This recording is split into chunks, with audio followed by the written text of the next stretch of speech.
start.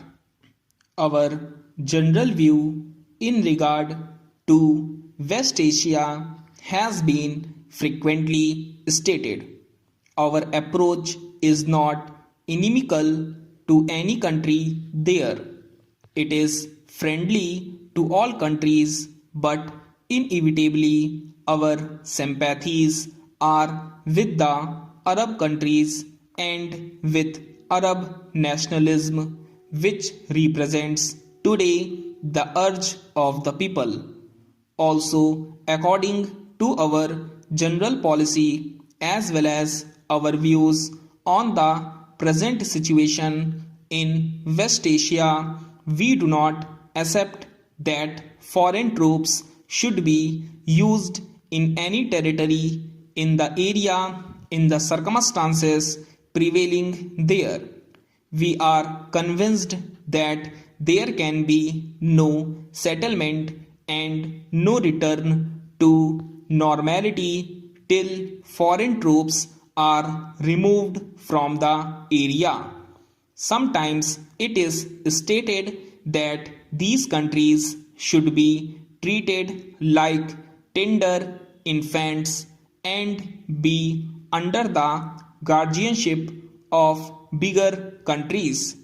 But it is quite clear that they do not like this offer of guardianship and patronage, and in fact resent such suggestions. One has to take to some extent a historical view of the developments in West Asia. For hundreds of years, these countries in West Asia were under Turkish domination. They came out of it the end of the First World War. The Western powers decided what they liked about these countries without really caring much for the wishes of the people. Probably there was no organized way for the people to express their view. New nations were created and the contacts of the Western powers were with the rulers of their own creation or chiefly with the landed gentry. There were few contacts with the people. The whole period between the two world wars was one when Arab nationalism was trying to push out this foreign domination and was gradually making some progress in that direction. Then came the war and the post-war period when much has happened in the various countries of Middle East. The major fact in West Asia is the growth of Arab nationalism in a very powerful, resurgent way. Egypt took the lead in this matter, and under the vice leadership of President Nasir has played a very important part. Nasir, in fact, became the most prominent symbol of Arab nationalism.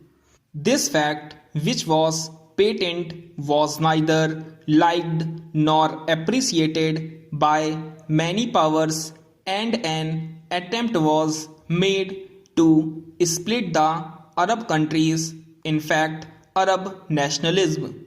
This should not be allowed to happen in the interest of global peace. The House may remember the talk about building up the Northern Tier defense and about the Baghdad Pact. The motives were supposed to be to protect these countries from attack of invasion from the Soviet Union and to give them security and peace. As a matter of fact, the result was quite the contrary. The troubles of these countries only increased because of such an approach. The Arab countries, at any rate, the governments were divided, some in the Baghdad Pact and some outside it. While the government carried on a cold war against each other, the people almost in every Arab country were powerfully affected by this side of Arab nationalism. Stop.